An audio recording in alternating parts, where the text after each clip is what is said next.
सभी को नमस्कार है। आज एक खास चर्चा के साथ आप सबके सामने उपलब्ध हूं मैं।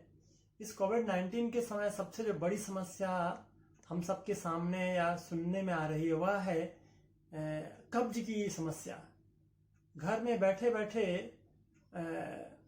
लोगों को कब्ज की भारी समस्या का सामना करना पड़ रहा है, तो उसको लेकर के मैंने यह वीडियो बनाने का प्रयास किया है आप सबके सामने कि आखिर कब्ज है क्या और इसका कैसे योग चिकित्सा के माध्यम से इसका हम समाधान कर सकते हैं, उस पर चर्चा करेंगे। बहुत कम समय के अंदर एक सटीक विवरण के साथ आपके सामने कुछ योग रखना चाहूंगा मैं। सबसे पहले कब्ज है क्या?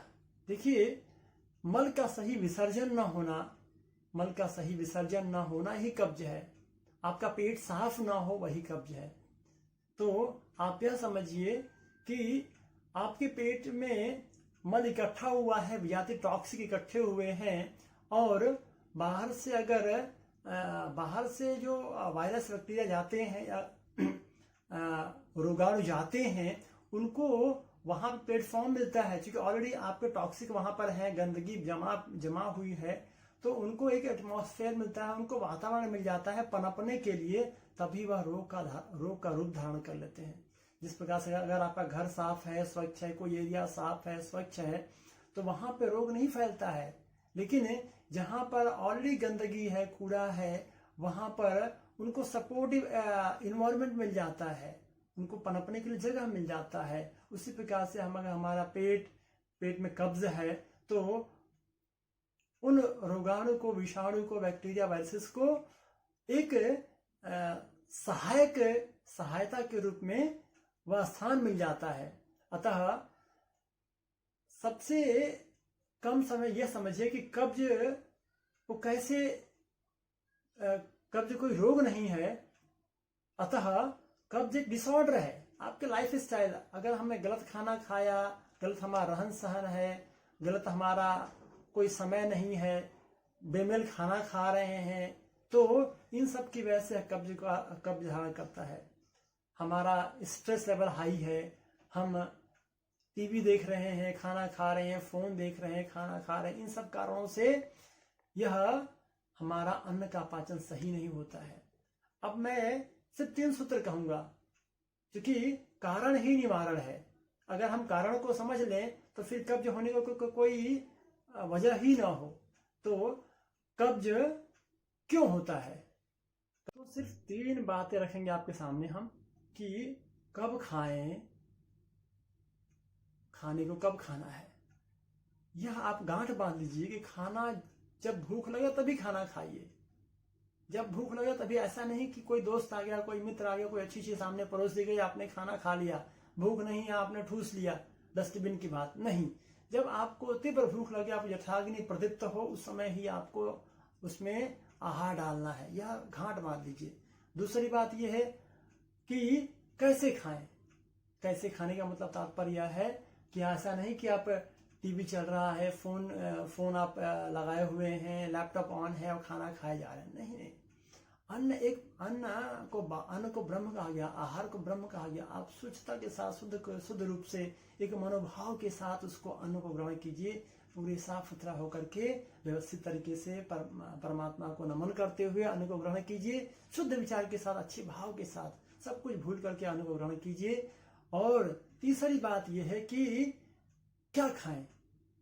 जो आहार आपको मन को भाए, स्निग्ध हो गया, सुस्निग्ध, मधुर, लिक्विड हो, रूखा सूखा ना हो, वैसा आहार खाना है आपको। और यह ध्यान रखिए कि पानी का सेवन जो करना है वह आपको, जैसे पशु पानी पीता है उसका से पानी पीना है। दूसरा, आहार से पहले और आहार के बाद कोशिश कीजिए कि पानी का सेवन न कीजिए, उससे आपकी जठराग्नि मंद पड़ती है। तो आप 40 मिनट पहले जो है कोशिश कीजिए कि पानी ना पीजिए, और खाना खाने के 40 मिनट बाद जो है तब तक आप जो है पानी का सेवन न करने का प्रयास कीजिए। बीच में अगर लगता है कि नहीं, आपको इच्छा हल्का सा है, तो हल्का सा एक घूंट भर के आप मुंह में उसको लेकर के आप फिर अंदर डाल सकते हैं। और तीसरी बात यह है कि अपने आहार के अंदर लगता है कि आपको कब्ज है तो पपीते का सेवन कीजिए। फल के अंदर आप अमरूद का सेवन कर सकते हैं। और जहां तक योग के बारे में है, आप सुबह उठते ही आप ध्यान रखिए कि पानी पीने के बाद 3 आसन, ताड़ासन, 3 बार ताड़ासन, 3 बार त्रिकोणासन और 3 बार कटी चक्रासन, यह 3 क्रिया करेंगे आप पानी पीने के पश्चात।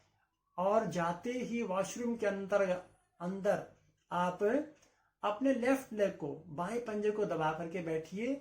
इंडियन जो सिस्टम होता है, बाथरूम सिस्टम होता है, उस पे बैठने का प्रयास कीजिए अगर आपको दिक्कत है। फिर दूसरी बात है, अदरवाइज आप प्रेफर कीजिए। इससे क्या होता है कि हमारा इंटेस्टाइन पे प्रेशर पड़ता है और पेट हमारा साफ होने में आसानी होता है। तो मैं कह रहा था कि आप बैठिए और बाएं पंजे पे दबाव दीजिए और अश्वनी मुद्रा यानी कि जो आपका गुदा द्वार है उसको छोड़िए और सिकोड़िए, आकुंचन सकुंचन कीजिए। तो उससे आपका गैस बनेगा और फिर आपका प्रेशर बन करके पेट साफ हो जाएगा। और दूसरी बात मैं यह कह रहा था कि अगर आपको विशेष दिक्कत है तो रात में प्राकृतिक चिकित्सा के अंतर्गत आप गर्म और ठंडा, एक बाल्टी में ठंडा पानी होता है, ठंडा पानी, नॉर्मल पानी, उसमें टॉवल को भेजिए और टॉवल को पेट पर रखिए और दूसरे टॉवल को गरम पट्टी जो है गर्म पानी का सेक कीजिए। गर्म और ठंडे पानी के सेक से जो भी आपके आंत के अंदर मल चिपके होंगे वह छूट जाता है और सुबह आपका पेट साफ होता है, आंत आपकी साफ हो जाती है। इस प्रकार से आप इस क्रिया को करेंगे तो यह आप कब्ज संबंधी समस्याओं से छुटकारा पा सकते हैं। बाकी आसनों के अंतर्गत आप पवन मुक्तासन बहुत अच्छा है, पवन मुक्तासन कीजिए, उत्तान पादासन कीजिए, भुजंगासन, चक्रासन, यह अति उत्तम है, पेट संबंधी विकार के लिए बहुत अच्छा है। आप सभी का बहुत बहुत नमस्कार। आपके सुझाव आमंत्रित हैं, आपके विचार, कोई किसी प्रकार कोई आपका नुस्खा हो जो कि आजमाया हुआ हो वह आप दे सकते हैं। आपका बहुत बहुत धन्यवाद। नमस्कार।